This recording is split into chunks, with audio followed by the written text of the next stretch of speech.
আসসালামু আলাইকুম সবাইকে। আমি সাবরিনা। কেমন আছেন সবাই? আশা করছি ভালো আছেন। আমি আলহামদুলিল্লাহ অনেক ভালো আছি। আজকে একটা নতুন ভিডিও নিয়ে আসলাম। এই ভিডিওটা আসলে অনেক আগের করা, গত বছরের 2024-এর লাস্টে আমরা যখন বন্ধ পেয়েছিলাম তখনের করা ছিল, আপলোড দেওয়া হয় নাই, এখন আমি আপলোড দিচ্ছি। আমরা আজকে এসেছি হচ্ছে মোনার্টো সাফারি পার্ক। এটা হচ্ছে অস্ট্রেলিয়ার সবচাইতে বড় সাফারি পার্ক এবং ওয়ার্ল্ডের মধ্যে বিশ্বের সেকেন্ডতম সবচেয়ে বড় safari park after Africa. Like আফ্রিকাতে সবচাইতে বড় হচ্ছে সাফারি পার্ক আছে, আর সেকেন্ডটি হচ্ছে গিয়ে অস্ট্রেলিয়ার অ্যাডিলেটে, এখানে আর কি সাউথ অস্ট্রেলিয়াতে এখানে এটা করছে। এটা বিশাল এরিয়া জুড়ে এটা করা হয়েছে। 1500 একর জমির উপরে, আই গেস এটার উপরে, হ্যাঁ এটা করা হয়েছে। তো এখানে আপনাকে আসতে হলে অবশ্যই টিকিট কাটতে হবে। অ্যাডাল্ট পারসন হলে পার পারসন $50, $50 করে। আর যদি আপনার বাচ্চা কাচ্চা থাকে তাহলে একটু টাকা কম থাকে। আপনি একবারে মেম্বারশিপও নিতে পারবেন, লাইক পুরা ইয়ারের জন্য আপনি একবারে এক বছরের জন্য টিকিট কিনে রাখতে পারেন, তারপরে আপনি যখন খুশি তখন ফ্রিলি আসা যাওয়া করতে পারবেন। তো আমরা প্রথম স্টপে পেয়ে গিয়েছিলাম যে চিতার জায়গা। এখানে হচ্ছে চিতা থাকে। আপনি এটা প্রত্যেকটা জায়গাতেই বিভিন্ন জায়গায় জায়গায় আপনি নেমে নেমে দেখতে পারবেন। তো 15 মিনিট পর পর বাস আসা যাওয়া করে, সেখান থেকে আপনি বাসে উঠে আবার আরেক জায়গায় যেতে পারবেন, কারণ বিশাল এরিয়া, হাঁটতে হাঁটতে খুবই অবস্থা খারাপ থাকে। তো আমরা যখন প্রথম যাই আমরা আসলে বুঝতে পারি না। তো প্রথম গিয়ে আমরা কি করি, বাসা থেকে নেমে আমরা চিতা দেখার জন্য নামি, এবং আমরা সবাই মানে ওখানে যারা সবাই ছিল তারা সবাই এই কাজটা করে। বেসিকলি আপনার আসলে বাসের থেকে নামার কোনো দরকার নাই, বাসই আপনাকে প্রত্যেকটা প্রাণীর সামনাসামনি নিয়ে যাবে। এই যে এখন আমরা আছি হচ্ছে ইউনিকর্নের সামনে। ইউনিকর্নের মতো এটা বলে আগে ছিল, ওদের একদম মাথায় কপালের সামনে একটা শিং ছিল, কিন্তু কালের বিবর্তিতে সেই শিংটা এখন চলে গেছে। বাট এমনি দেখা যায় ওরা এখানে ওদেরকে ইউনিকর্ন বলেই ডাকে। তারপরে আমরা চলে আসলাম এই জায়গাটাতে। আরও বলে রাখি, কিছু কিছু জায়গায় কিন্তু বাস লাইক ভেতরে ঢুকে না, তখন আপনাকে নেমে ওই প্রাণীর সামনে গিয়ে তখন দেখতে হবে আর কি। তো এই হচ্ছে গিয়ে কিছু কিছু জায়গা, যেমন ইউনিকর্নটার একদম সামনাসামনি ওরা যায় নাই। তো এটা যদি আমরা হাঁটতাম তাহলে হয়তো হেঁটে আরও কাছাকাছি গিয়ে দেখতে পারতাম। তো এটা আমরা বুঝি নাই। তো তারপরে আমরা যেটা দেখলাম যে কিছু কিছু জায়গায় ওরা আবার বাসে কিন্তু বলতে থাকে। তো এটা খুব ভালো করে খেয়াল করে শুনলে, যেমন ওদের হিস্ট্রি বলে, কোথায় কোন প্রাণী আছে, কোথায় ওরা কাছাকাছি যাবে, তো এগুলো আর কি ওরা বলতে থাকে। তো ওরা যখন বলে যে হ্যাঁ এখন তোমরা নামতে পারো কারণ বাস এটার ভেতরে যাবে না, তখন আসলে নেমে হেঁটে ভেতরে যাওয়াটাই ভালো। এখন আমরা চলে আসছি শিম্পাঞ্জি দেখার জন্য। শিম্পাঞ্জিটাতেও বাস ভেতরে ঢুকে না, কারণ ওরা ভয় পেয়ে যায়, ওরা অনেক লাফালাফি করে। তো বাস আমাদেরকে যখন নামায় দেয় তখন আমরা হেঁটে অনেকটা পথ হেঁটে আসতে হয়। হেঁটে তারপরে আমরা দেখছিলাম বিশাল এরিয়াতে ওদেরকে জায়গা করে দিছে, লাইক ওদের বলল কত জেনারেশন, 4th জেনারেশন এখন এখানে আছে শিম্পাঞ্জি। তো ওদের খেলার জায়গা আছে, গোসল করার জায়গা আছে, খাওয়ার জায়গা আছে, ইভেন ঘরও বানানো আছে। এই যে এটা হচ্ছে ওদের মোটামুটি একটা রুম আমরা দেখতে পারি, একটা একদমই সামনাসামনি রাখছে। বাই দ্য ওয়ে এখানে কিন্তু সব পশু পাখি সবসময় ওপেন রাখে না মানুষকে দেখানোর জন্য। যারা অসুস্থ থাকে যে পশু পাখিগুলো, বা যেই পশু পাখিগুলো মাত্র হয়েছে, ওদেরকে একটু আলাদা ভেতরে রাখে। এখানে ভ্যাট ক্লিনিকগুলোও আছে বড় বড়, যেখানে এই বাচ্চাগুলোকে দেখভাল করে ওরা আর কি। তো ওদেরকে সবার সামনে জনসম্মুখে আনতে দেয় না। তো এই তো আমরা দেখতেছিলাম, দুষ্টুমি করতেছিল, কেউ কেউ শুয়েছিল। ম্যাক্সিমাম এখানে যারা শুয়ে আছে একা একা, এগুলোর অনেক বয়স হয়ে গেছে। লাইক আমাদের পাশে যে গার্ড যে মহিলাটা ছিল, ও বলতেছিল যে এখানে যারা বয়স্ক থাকে তারাই ম্যাক্সিমাম শুয়ে থাকে আর কি। তারপরে আমরা বাসের জন্য ওয়েট করতেছিলাম, চিন্তা করলাম ওয়েট যখন করতেছি আর একটু সামনে হাঁটলেই আমরা রাইনো দেখতে পারবো। তো আমরা হাঁটতে হাঁটতে চলে গেলাম, দেখলাম রাইনো।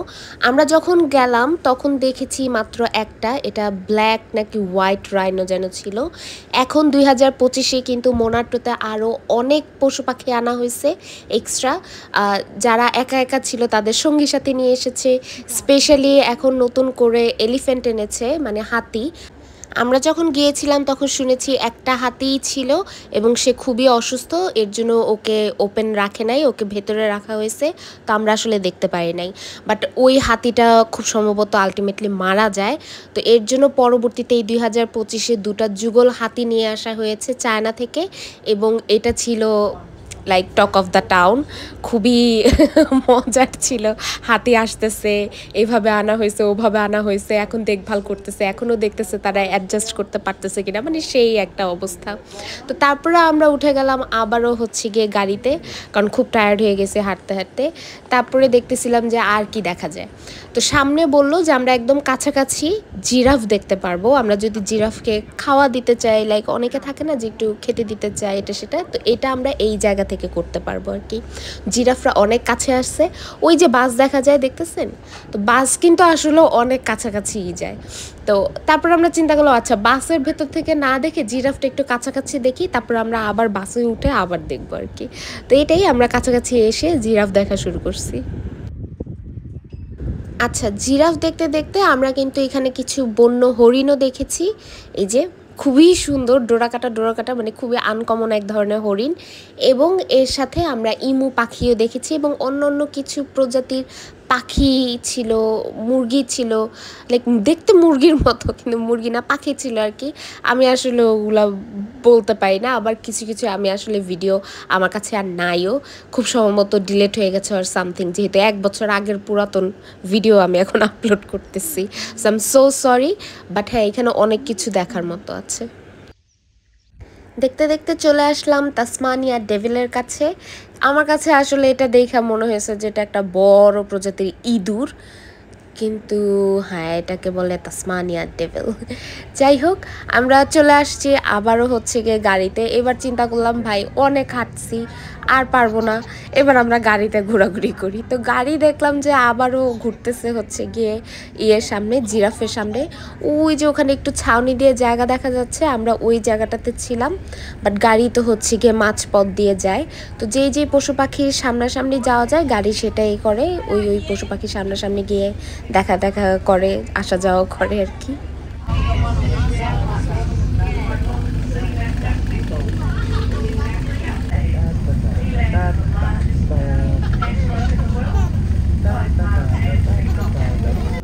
এখন আমরা চিতার ঘরে প্রবেশ করতেছি, কারণ সকালবেলা আমরা যখন গিয়েছিলাম ওরা তখন ছিল না, তারা খুবই ব্যস্ত ক্যাঙ্গারু ধরার জন্য। তারা ক্যাঙ্গারু ধরবে, ক্যাঙ্গারু খাবে, এর জন্য তারা দৌড়াদৌড়ি করে। তো যখন বাস ঢুকে তখনই আমরা দেখতে পারি যে চিতা দৌড়াচ্ছে। বিলিভ ইট অর নট, চিতাকে বলা হয় এমনি তো খুবই স্পিডে চলে, মানে সবচেয়ে স্পিডে চলার প্রাণী। আসলেই ও বাসের সামনেও লাফ দিয়ে আসছিল, মানে বাস যে চালাচ্ছিল ওই ড্রাইভার যদি এত বেশি এক্সপার্ট না হতো তাহলে কিন্তু ওর উপর দিয়ে উঠাই দিত। মানে চোখের নিমিষে, লাইক আমরা দেখতেছি ও চোখের নিমিষে জাস্ট একটা লাফ দিয়ে বাসের সামনে দিয়ে গেছে, কারণ সে আরেক পাশে ক্যাঙ্গারু দেখছে, তার ক্যাঙ্গারু ধরতে হবে আর কি। মানে পুরা আজিব জিনিস, কিন্তু খুবই কিউট, চেহারাটা দেখো কি কিউট, একদম কুটুস। হি এখন আমরা ঢুকছি হচ্ছে গিয়ে বাঘ আর সিংহর ঘরের ভেতর, এবং এখানে ব্যারিকেড দেখলেই বোঝা যায় ডাবল ব্যারিকেড দেওয়া সব কিছুতে, যাতে একদম কাছাকাছি চলে না আসে। তো খুবই মজার ছিল। ও এখানে হায়ানাও আছে। তো প্রথমে স্তরে দেখা যায় হচ্ছে হায়ানাদের, হায়ানার পরেই হচ্ছে গিয়ে সিংহ, এবং তারপরেই হচ্ছে বাঘ। তো এই পুরাটা এরিয়ায়, পুরা জায়গাটা যতটুকু আছে এই পুরাটা জায়গাতেই শুধু হায়ানা, সিংহ এবং বাঘ, ওরা এবং ওদের ফ্যামিলি, এই।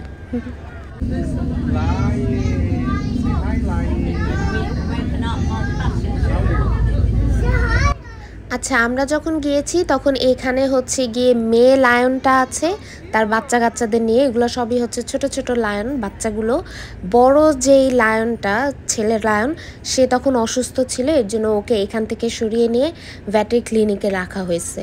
তো এটা বলতেছিল যে এখানে শুধু মেয়েটাকে, যে মাটাকে দেখা যাচ্ছে, কিন্তু বাবাটা আপাতত নেই, বাবাটা অসুস্থ, বাট কয়েকদিন পরেই সুস্থ হয়ে যাবে, খুব সিরিয়াস কিছু না, ওকে আবার এখানে দিয়ে দেওয়া হবে আর কি। তো আমরা মাটাকে দেখি এবং বাচ্চাগুলোকে দেখি।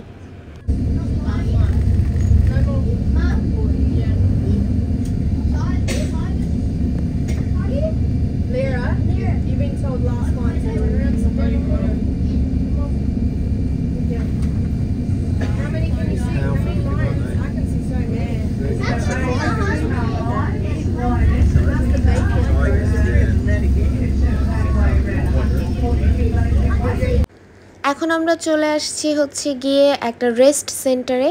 লাইক মোনাটো পার্কে কিন্তু আপনি থাকতেও পারবেন, রিসোর্ট আছে, রেস্ট সেন্টার আছে, বার আছে, গিফট শপ আছে এবং আর কি আছে, রেস্টুরেন্ট আছে, এই তো অনেক জায়গা আছে। তো আপনি বিভিন্ন জায়গায় গিয়ে গিয়ে রেস্ট নিতে পারবেন, ওদের হিস্ট্রি দেখতে পারবেন, এখানে আর কি কি ফ্যাসিলিটি ওরা দেয় সেগুলোও জানতে পারবেন, লাইক সব কিছু। তো এখানে আমরা দেখতেছিলাম আর কি কোন কোন পশু পাখিগুলো কবে জন্ম নিয়েছে, কবে কোথা থেকে আনা হয়েছে, এই তো এগুলাই আর কি। তো বাঘটা আমরা পাইনি, কারণ বাঘের মাত্র বেবি হয়েছে, যে ছবি তুলে রেখেছিল যে বাঘটা এসেছে, সে বড় হয়েছে, তার বেবি হয়েছে, এর জন্য তাকে আলাদা সরায় রাখা হয়েছে তার বাচ্চা সহ। তো এর জন্য আমরা বাঘ দেখতে পাইনি। তাছাড়া অলরেডি 3টা বেজে গেছে, 3টার সময় কিন্তু এটা বন্ধ হয়ে যায়। তো এর জন্য খুব সকালবেলা গিয়ে শুরু করতে হয় জার্নি। তো আমরাও প্রায় টায়ার্ড হয়ে গেছি, এত বড় একদিনে আসলে এটা কভার করা যায় না।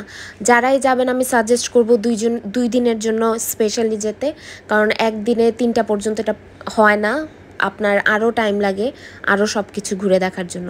আরও একটা ব্যাপার হচ্ছে, আপনারা যাওয়ার আগে অবশ্যই চেক করে নেবেন যে টিকিট এখনও অ্যাভেলেবেল আছে কি না, কারণ মোনাটো পার্কের টিকিট সহজে পাওয়া যায় না, ওটা খুব তাড়াতাড়ি সোল্ড আউট হয়ে যায়। ইভেন আপনি কাছে মানে একদম গিয়ে সেরেও টিকিট কাটতে পারবেন না যদি টিকিট সব সোল্ড আউট থাকে। তো এই তো আমি কিছু কিছু ছবি আবারও অ্যাড করে দিচ্ছি লাস্টে দিয়ে। আশা করছি আজকের ভিডিও আপনাদের সবার ভালো লেগেছে। সবাই ভালো থাকবেন, সুস্থ থাকবেন, আমাদের জন্য দোয়া করবেন। আসসালামু আলাইকুম।